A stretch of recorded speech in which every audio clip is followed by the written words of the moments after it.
So if they did an audit and they found out that she actually won, why didn't they stop it? This is the million-dollar question, the question everybody wants to know, and I have a few answers for you. I'm a psychic medium, I'm a trance channel, and I'm a healer. And for the past 9 months, I have been diving into exactly that. What happened in November? What happened in the months after? And what is going on now? And are we ever going to get to somewhere better? Or is this it? Is this the end? The short answer to that is we are ascending. Ascending is a fancy word for we're evolving as humans. We are expanding in consciousness. We are rising in frequency so that we can create the new earth. But before we can do all that, we have to dismantle the old. And that means we have to go through our personal and collective dark nights of the soul. We got to see our shadows. We have to have all of the ick and the repression and the trauma and the wounding and the secrets about how our society has actually been run, the psychological, the structures that it has been founded on. These all have to be revealed. We have to see it. We have to work through it. We have to deconstruct it so we can evolve. So although everything that's happening right now is insanity, is pure insanity, it's purposeful.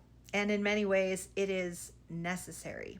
I have been a professional psychic for 10 years, and for many of those years, I've been an ascension teacher. So this gives me a perspective that sits right at the intersection of social change and spiritual evolution. And that's not only what my content is about, but that's why I know what's happening now.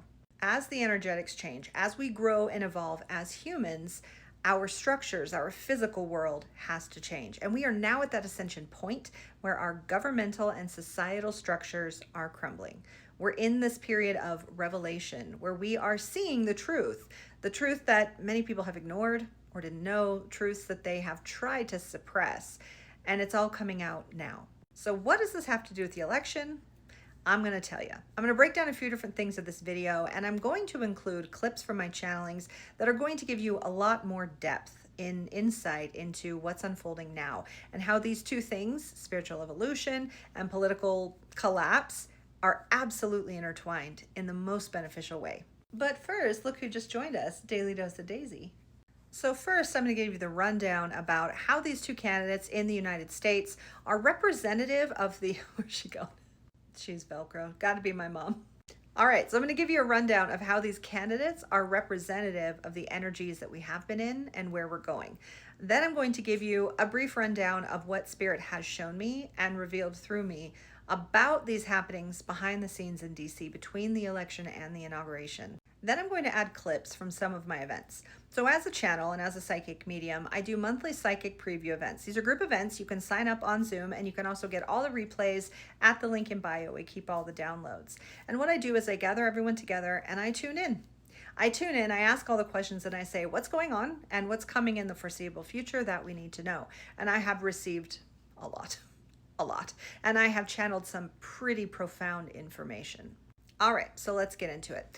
These two candidates, we have Donald Trump and we have Kamala Harris, and they are very, very representative of the types of energies and the types of systems that we've been in this country and around, and of course around the world. Now, not only are they representative, they are almost archetypal in nature. He is a representation of the old guard. He is patriarchy. He is capitalism. He is misogyny, abuse, corruption. And he's also that charismatic leader, that cult leader who fools people with his weird, gross blend of charm into riling up their worst natures to unite together in this blinded by belief cult. That is the old way. That is the earth, the 3D, third dimensional earth that we have been living in for centuries. He is it. He is a perfect representation of all of it. But then you have Kamala Harris, and in particular her running mate, the two of them, Kamala Harris and Tim Walz, and they are a beautiful representation of the new. Each of them is a beautiful blending of masculine and feminine energies in balance. They are compassion, they're joy, they're acceptance, they are love and empathy. But in addition, they're strong leaders. They don't mess around, but they do so with empathy, ethics, love, and joy. They are the representation of the new energy of what we're moving into and what we are trying to evolve into. And so I've said in various videos that what we were faced with here in this country and around the world, because the whole world was watching, who are we going to choose? What are we going to choose? This was a choice point. Do we want the old or do we want the new? And you may be saying to yourself, well, we chose the old, right? But did we? If you watch my previous video, you will see that not only do I firmly believe that no, we did not, but there are many groups and organizations that have the receipts. There was malfeasance, there was fraud in that election, and the true numbers show that we did not, in fact, choose him. And this is something that has been shown to me and many, many others by Spirit all these months. In fact, it's the whole reason I'm out here talking about politics. This is not what I was doing as a psychic medium, but here we are. Because in the early morning hours after election night at 4 a.m., I was woken up.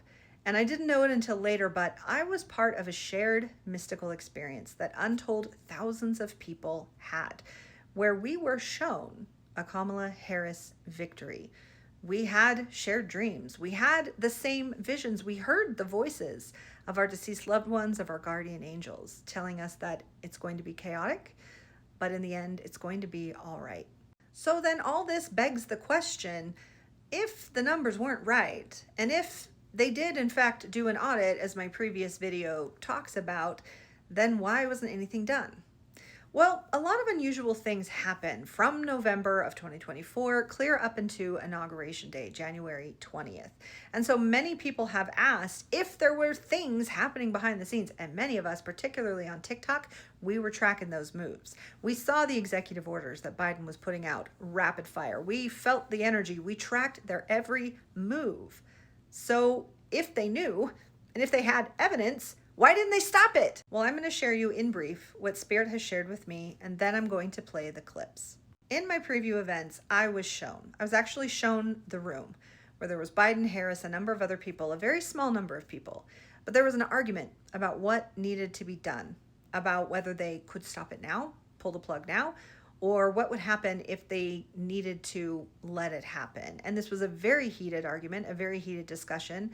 And I was shown that not everyone agreed in their heart, but they did agree on how to move forward, because it's not as simple as we have to stop him, because there are very many other dangerous factors.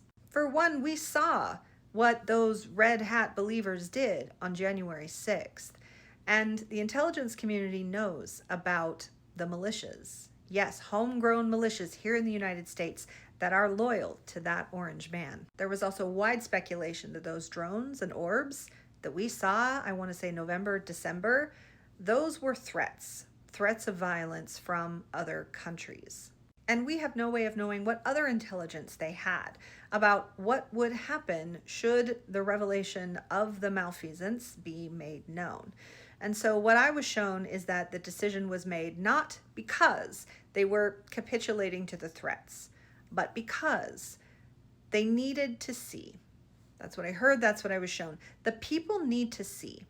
They need to see who he truly is and what this party really is. Because this is an issue of we lose some battles to win the war. And that war is the unification of the United States, of freeing people from the cult, to wake them up, to bring them together again.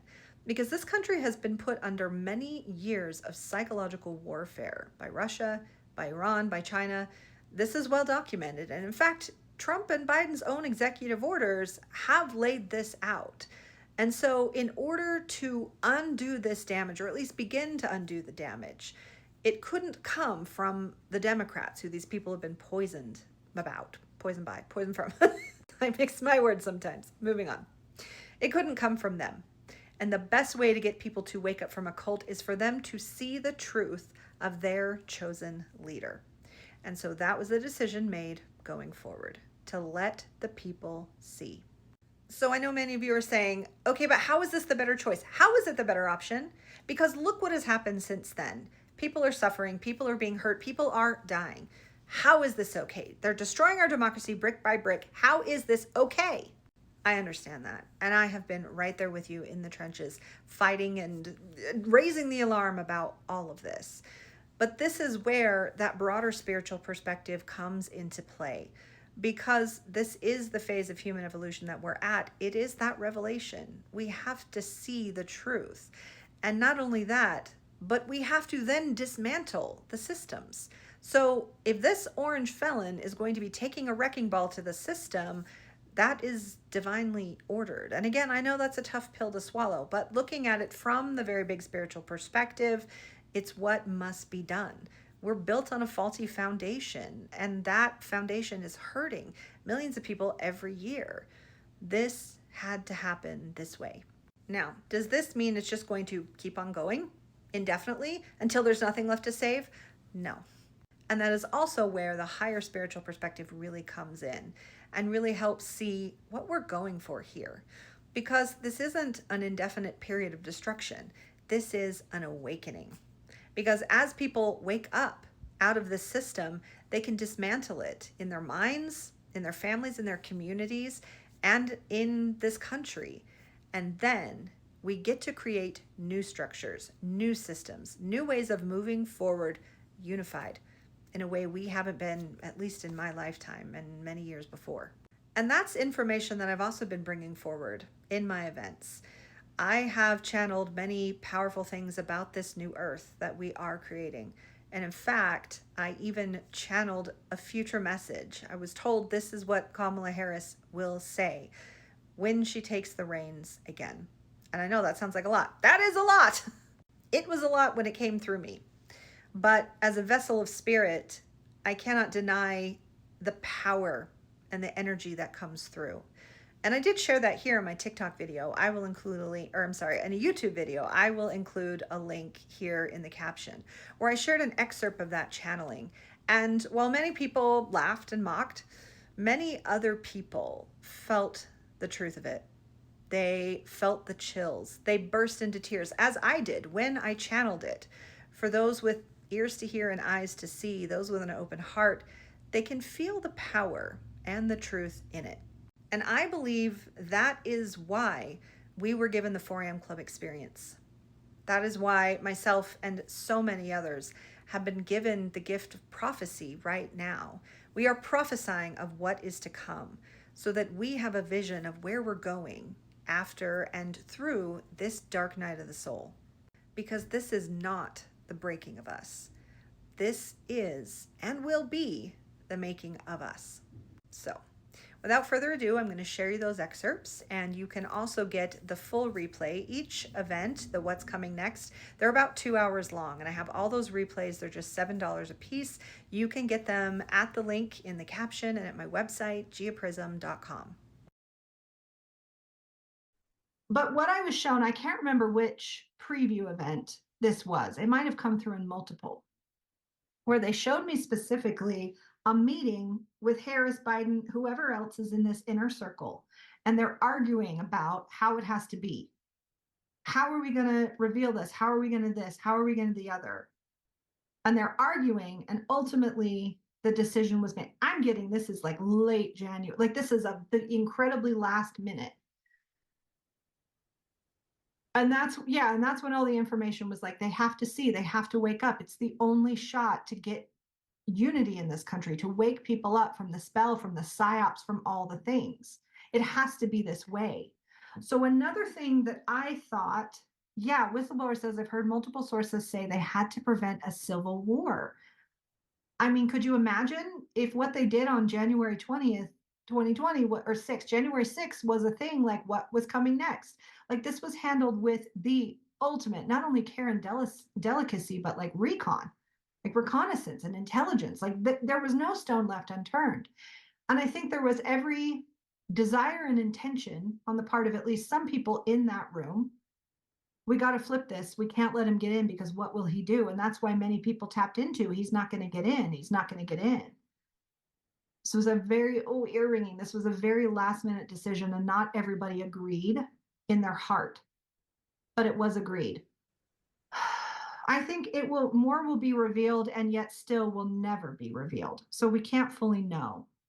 Already I see, they're not wasting time. I see Kamala Harris step through, and I see Joe Biden next to them. Okay, I see her, At first I saw her come in and she was smiling and she was sort of, she's like waiting for my turn. And now I see her face is very serious. Okay. This country has been put through a lot. This country has been put through a lot. And I want everyone to understand. Feel this energy? I want everyone to understand that I have not turned a blind eye. I have not abandoned anyone.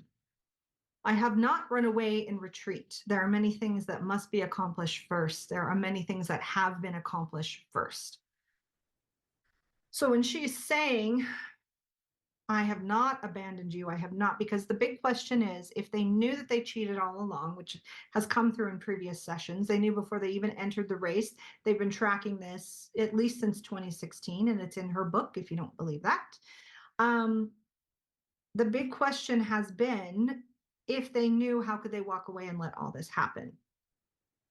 And I've answered that in previous question, but I'm gonna let her come in and we're gonna see what she wants to share about that.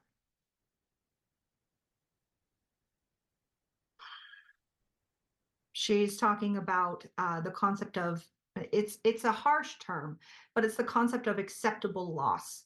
And this is something both from a legal perspective and a business perspective, but she's like, you have to understand, when you are the leader of a country with 300 million people, you have to imagine and understand the gravity of the highest and best good of that many people. You simply cannot prevent every single person from experiencing something unfortunate. You simply cannot do that. And she says, this is the heavy mantle of being a leader of this magnitude. This is that. And she's like, okay. She's throwing shade at Trump. She's like, which he has zero understanding about. And you can see that contrast. And she says that contrast is important for people to understand. When electing a leader, you know, and those single issue voters who are like, well, what about Palestine? And what about, they don't understand the heavy mantle of leadership and the responsibility. And you have to live with knowing that you cannot prevent harm from every single person happening. The best you can do is enact something that will serve the highest and best good of all. And that is the difference between a leader who is heart-centered, who is spiritually driven, who does truly have the highest and best good of all. It is with heavy responsibility and a heavy heart that they had to step away, that they always knew, okay. She said, of course we wanted to win. Of course we knew that in a fair fight, were the numbers correct, we did win. It's not even that we would have won, we did win. They know that. But there was always a plan in place. There was never a moment that there was never a plan. There was never a moment that there was never a plan. And everything that is happening is, I'm seeing like checks and check marks and everything is being documented. Everything that they are doing is in fact, it's what I've been saying all along. It's the rope that they're going to hang themselves with. Everything that they've been doing is crimes upon crimes upon crimes. And they say, well, why is no one doing anything? Why is no one doing anything? First of all, the legislative branch is so hard at work. So hard at work. Lawsuits are being filed. Judges are saying no. They're pushing back. They're doing all the things. The legislative branch is hard at work. But she's also showing, and Congress and Senate and people love to say, no one's standing up. The Democrats are spineless. And she's like, first of all, not everyone is a leader of this caliber. Not everyone is someone who has the ability to put the highest and best good. Not everyone can. Because the pressure and the fear and the insecurities, they are world leaders, but they're people just like us. And not everyone is able to do the right thing in all the right moments. And the pressure of that is immense. So she's urging forgiveness. She's urging open heart. She's saying they're doing the best they can with the most. She's like, you cannot imagine the chaos in Washington right now. You cannot imagine. These poor representatives are living and working around the clock right now. And what they are responding to is Herculean. And she has like a lot of empathy and wants us to extend a lot of empathy for those leaders who are struggling to keep up with the weight. And they're doing the best that they can, and they're doing a phenomenal job. It's just the onslaught of the bullshit. It's a lot. So she's urging a lot of compassion and understanding, but also to know it's happening. Okay, she's like, not all of them are in the inner circle. There is a very tiny, tiny, tiny inner circle, tiny inner. And there's an ambulance. I don't know if you can hear that. Foreboding? I am chilled.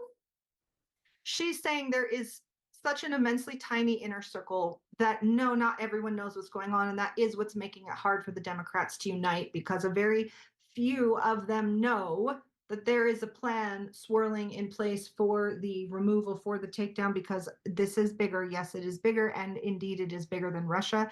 And she's directing me to what I shared in my May, in my last preview event about this web of darkness and this connectedness of the earth and the people who do bad things. And it is every bit a crime family. It is connected in all ways, and it is political all the way down to the street gangs, all the way to everything that is this coordinated darkness. So it is bigger than Russia. It is bigger than everything. And this plan is not simply about removing Trump, as we know. It's not even simply about removing MAGA. It's about this movement. We see it as the alt-right, far conservative. That is not truly what they are. They are wearing conservatives' clothing. They are preaching a conservative message because they know by research and by decades in the game that if they align with the Christian hard right, by virtue of the fact that they are easily manipulatable, because they are under religious control, they think they have free will, they think they have their freedom, but they have abdicated their freedom and their understanding to a religion, to an organization they have been groomed their entire lives to believe a charismatic leader. And thus, they are easily able to sweep up into this ideology, and they call it Christianity, and they call it morality, and they call it all the things, and they are not that. People on the other side of the things can see that clearly, and we know that is not God, that is not religion, that is not Christ-like, but they cannot see it because their entire lives they've been groomed to see a charismatic leader in a white shirt telling them things, and they believe it. And that is the great tragedy. Yeah, and it's very, okay. So that's how it looks here in America, because we are a country founded by religious fundamentalists, whatever, you get it. That's the struggle here. Around the world, it is other things, but really what it is people in power striving to maintain their power. They are not open-hearted, empathetic leaders who have the highest and best good of all. It absolutely is all about their best interests. What favors can they do for people in exchange for money, in exchange for power, in exchange for access to things that they want? And that is the movement that has been sweeping the globe, and they are united together, and we see it as the far right agenda. It is simply selfish people doing selfish things to maintain their control. But the difference is the people are awakening. The difference is that it is no longer as easy as it once was to convince and manipulate people, and it has not been for many years. It is no longer as easy as it once was to call a thing and have everyone believe you.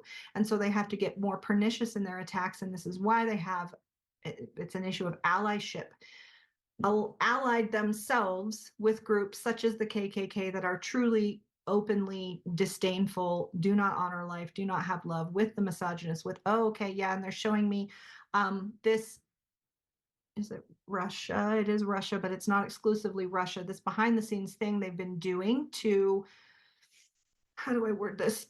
They pay for alt-right influencers. They bankroll people like Andrew Tate. They have been seeding discontent, because people who are discontented and who are riled in their anger are not only easy to control, their energy is easy to siphon, and they feed off that energy. This is what I've been talking about for months. As we fear them, in addition to as we express our own hate as a people, that energy is palpable and it is mutable and it can be harnessed. But okay. So as the people have been waking up over many decades, there's less of that energy. There's less of that energy available, and people simply wake up and become disinterested. How easy was it to say being gay is bad and you could get all these people to blindly agree with you? That is changing. I know it doesn't feel like it with the wave of homophobia, but the truth is the majority of people are becoming more open-hearted, more accepting. They are beginning to question their beliefs. And so that energy is harder to harness. And so it's like they have to go to this greater, more intense riling up of hate and anger, because that is okay. Because if they cannot harness the energy of followers, they will harness the fear. They're losing it every turn. They have been losing it every turn. Their power is dwindling. Their numbers are dwindling, which is why they've had to cheat in the first place. Their numbers are dwindling. Their power is dwindling. They know their time is up. The best way to do that, if you can't get followers, you can scare people.